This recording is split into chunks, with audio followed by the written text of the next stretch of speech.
Hi guys, Ross here from Giles Shaving Co. Just thought I'd give you a quick, just basically show you around the studio, and I'm about to pack the kiln, so I'll show you some of the pots before they go in. You know, in their raw, sort of glazed state. So here we go. This is my space. That's where I work. My wheel's under there, tucked away for the minute. It's a bit of a tip, so I apologise for that. But yeah, this is the messiest time for me. This is I've glazed, and then things will all be tidied up tomorrow while the kiln's firing up. I'm waiting around for something to do. So there's some pots. Glaze. These will be black. They'll be black with blue on the top. So see here, this will be like the blacky brass colour. This will turn to a blue. Here we've got the blue, the rustic blue that I do. There's an example of it there. And over here they will be brown with cream. So might be able to spot some new bits that I'm about to sort of set off. So I'll take you through here to where the kiln is. I'll talk you through that a little bit. Okay, so this is the big old kiln. It's going to be some broken pots that I'm going to be packing this evening. It's quite a big one. There's a welding gauntlet for scale.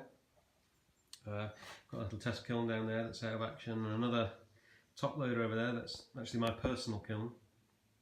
That's currently getting some maintenance, or supposed to be getting maintenance, but really isn't getting maintenance. So there's some more pots.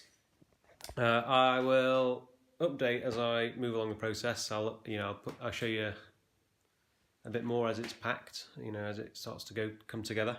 Then I'll stop the video and start again in the morning when I'm coming and closing the bungs and explain you through the process of actually firing the kiln. I'll tell you all about that. And then, of course, I will update at the end with the finished pots, and you'll see the change from the raw glaze. Well, I suppose the unfired glaze, not the raw glaze, and then you'll see how it changes and what it would become after it's been up. Okay, thank you. Okay, here's a little update. I've packed some of the 3 layers into the kiln. So you can see there's a few bits in there. Essentially, the aim of the game is get as much stuff on the shelves as you possibly can. So the more you get in there, the better value you get from the firing, I suppose, is what I'm getting at. The shelves that I have, they're not all like this, but the shelves I have are split shelves. I don't know if you can see that in the middle there.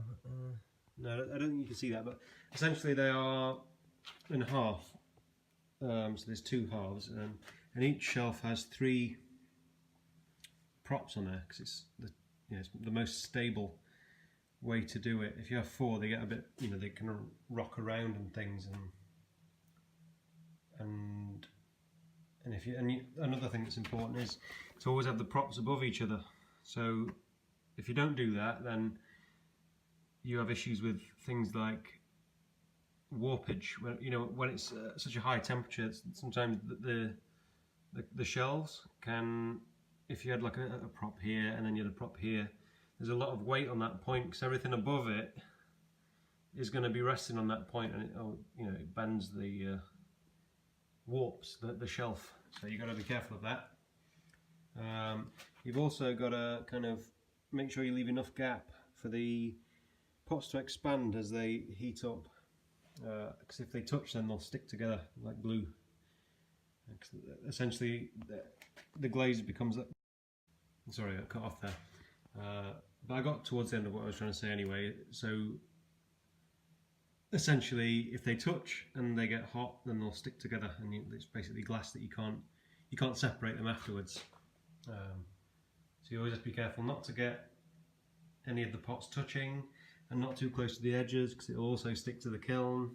See, that one's quite close over there, but I think it's okay, because it won't expand too much. So yeah, that's essentially the packing. So I will update in the morning when maybe I'll show you it fully packed, and then I'll show you in the morning when it's on its way up.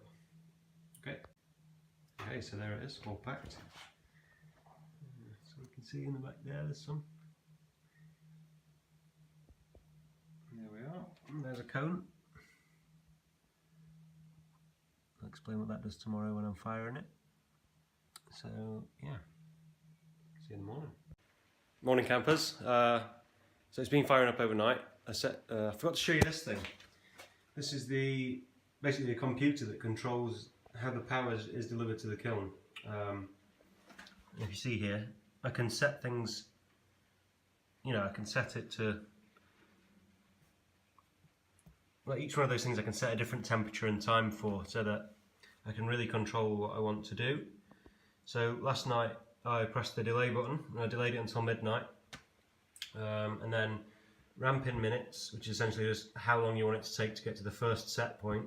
And so I set that at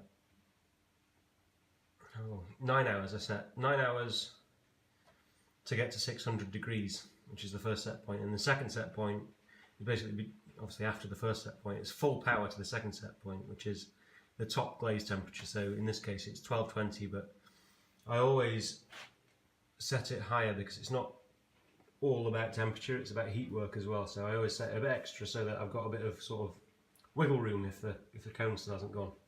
As you can see there, it's 682. And the reason I set the first set point to 600 is that it doesn't really matter so much the glaze firing, but I always do it the same, just as a precaution really. After 573 degrees, that's the temperature at which the clay turns to ceramic, so things are you have to be quite delicate with it up until that point. You can't really see it. There is a bit of a glow in there, but I think you struggle to see it on the camera. So what I've done this morning, I put the bung in there. So that was out last night. Put that in. It's because all the water and moisture should have escaped. And back there is a brick with some like kiln blanket underneath it, and that just plugs up the back vent. So yeah, that's where we are at the minute. And there's not much to look at the minute. It's all inside the kiln. So I'll show you again later as it's coming up to top temperature. It'll just be a quick update, and then I'll show you when I open it. Cheers. Okay, so another quick update. We are getting towards the end of the firing now. So I'll just give you a quick look around. I mean, this is the temperature at the minute. I'll show you. I'll put this glove on, and I'll show you inside the peephole. I don't think you'll be able to see much because it's just so bright and hot. But in there, I can see what position the cone's at, and here I've set up a little example for you. The cone goes in like this, like straight up, and towards the end it starts to go, and that's that you're almost there. And then when you get to the point where the tip, like this one, this is almost a perfect example. When the tip touches the flat that it's resting on, that's when you fired it bang on. If it gets a bit like that, then you've overfired it a little. I mean, it's not drastic, but that's what you aim for really. So it goes in like that, and you want to stop it when it's like that. Some people use several cones and they line them up. Just to give you more of an idea. I don't. I just use the one and sort of rely on that gives me a rough idea how close we are. I start looking from about 1100 onwards. I check, and at the minute the cone inside there is kind of at this position at the minute. So another 10 minutes and it should be ready to go. So yeah, I mean that's essentially all I can show you at this point, and I will until I open it in a few days, and then that's when the excitement begins and you can get to see some results. Okay. Hello, we're here. The kiln's cooled down to roughly 38, 39 degrees. So I'm going to open it and you can see what's going on.